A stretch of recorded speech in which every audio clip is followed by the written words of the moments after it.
Welcome to the RUSD Threat Assessment Handbook. This is the handbook that was given to you as a binder, and now it's been transformed into a website for easier access. We're going to do a quick overview. We have homepage, which is this page, potential threat to others, potential threat to self, additional resources, and then forms. Looking at the potential threat to others tab, if you look, we'll see that this is the overview of a threat assessment. What is a threat assessment? Who launches a threat assessment? Site level threat assessment team, students receiving special education services, FERPA, when to initiate a threat assessment, communicating, and types of threat, early warning signs, and response to warning signs. So that's pretty much the overview. And if you hit the arrows, obviously you can read more in depth about that. Looking at direct intervention forms, RUSD guidelines for responding to school violence and threat assessment.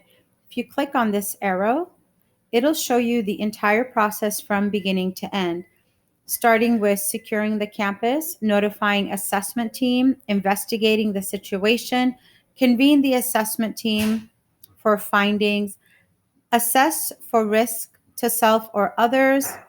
If suspected child abuse is applicable, complete those forms, determine appropriate action plan, additional actions, re-entry guidelines if applicable, provide resources, monitor and manage, and document all actions. Down here, threat assessment tools. These are the forms that you will actually be completing. If you click on the arrow, and if you notice, we have these available in docs and PDF. The PDF allows you to actually download it onto your desktop and fill it out. So if I click on this, once you open the PDF, this is what pops up, and you can go up to the top, hit the download button, and then it will take you to this page. This is the page where you can actually write on the form. So I can go, Matt is the name, and then I go through the questions. I can say no, no again. Up at the top, it has this submit form button. Please disregard that. You are not going to submit this form electronically. These are the questions that are used at the beginning of the investigation. And if you'll see, there are 4 pages worth of questions here. So you fill them out. And based on the results that you get from this form, you determine what type of a threat level there is at that time. Also, please note at the bottom of the forms, there's a confidential records disclaimer, and it says, please file on site with the designated person. This person is determined by the team. So once we're done with the questions, we come back here and look at the assessment tools required, assessment tool PDF, click on that. This is the form that is used to determine the threat level. It's the assessment result, and you open the tab, you go to the 3 dots, download. Once the form is downloaded, there are 2 pages, and you pretty much go through the risk level, non-significant, and then the definition, low, the definition, medium, the definition, and then last high, and that's on page 2. Then depending on which level you determine it is, there's an action plan that needs to happen. And again, there's a submit form button. Please do not submit. Once a threat level has been assessed, you follow the action item plans that need to happen. If we come back to our list, the next form to look at is the threat assessment notification list. And if you click on that, this list is intended to notify appropriate school personnel as the threat assessment outcome becomes available. Obviously, you notify the principal, and the principal notify the superintendent as well as student services. Counselors have been notified, vice principal, school psychologist, nurse, site attendants, and teachers as needed. Once a form has been downloaded, you can write on it just like the others, and you will check off boxes as you complete them. Right under the notification form is the student safety plan form. And again, that is if applicable. So I opened the PDF, came up here, went to download. Just like the others, this plan is downloaded, and on the left, it's 3 pages, and you can fill right in. Don't feel obligated to fill out all of the boxes. Use the boxes that are applicable to the student and the situation. After the student safety plan, we go back, and that is the last form, unless you feel necessary to complete a Family Resource Center referral form, which you can find here.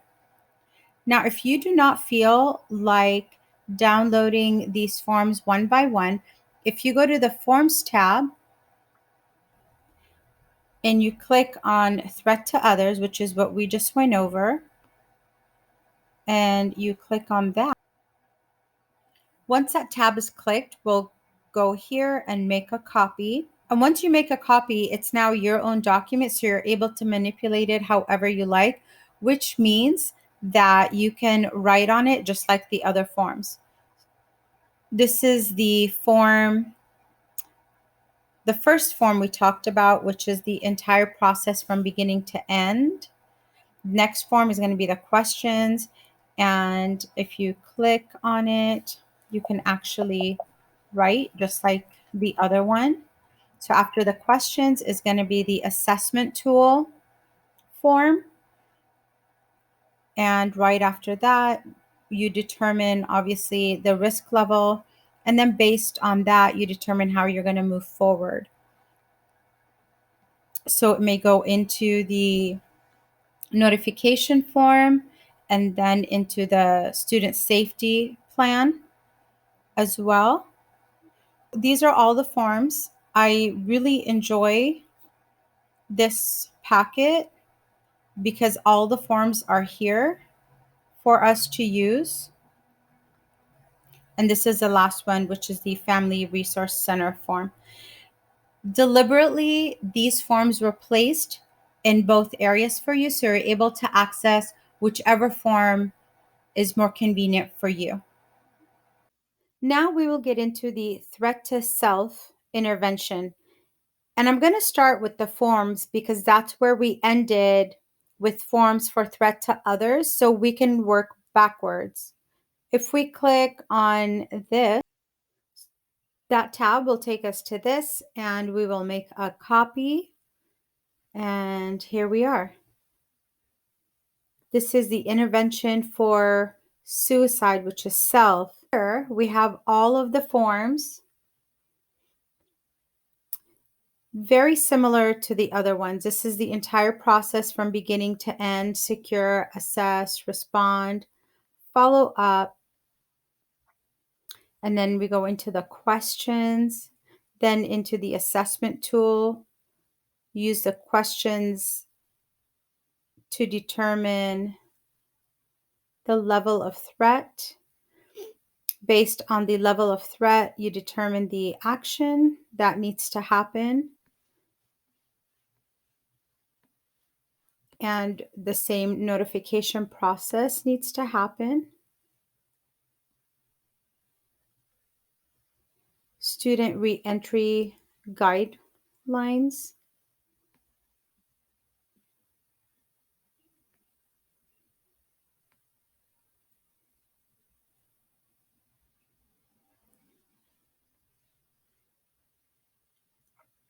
And a reentry plan. It's very common to use a reentry plan when you have conducted an assessment threat to self.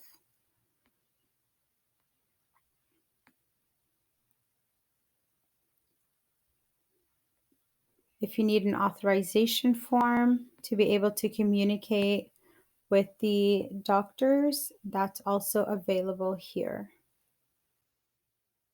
Working backwards, now we go back to potential threat to self. And if we hit that, this is the landing page, board policy, administrative regulation, and of course, if you're interested in reading more, you can always hit the arrows. There's prevention, direct intervention, postvention, and resources for threat to self. We're going to click on direct intervention, and these are the guidelines. So this is the actual process from beginning to end, just like threat to others. And here there are 8 forms that need to be completed. And it's the same setup as the other one. The PDFs will allow you to download the file onto your desktop and fill it out. But remember, you have an option to either download form by form or download the entire packet from this Forms tab that we just went over. So far, we've explored most of the tabs on this website. The last tab that we will explore is the additional resources. And if you click on that, you have resources for parents, students, staff, and also agencies for support. And like the others, if you need more information, if you click on the arrows, it'll give you more information, a little bit more in depth, so you can spend some time reading over that. This concludes our overview for the threat assessment website for RUSD.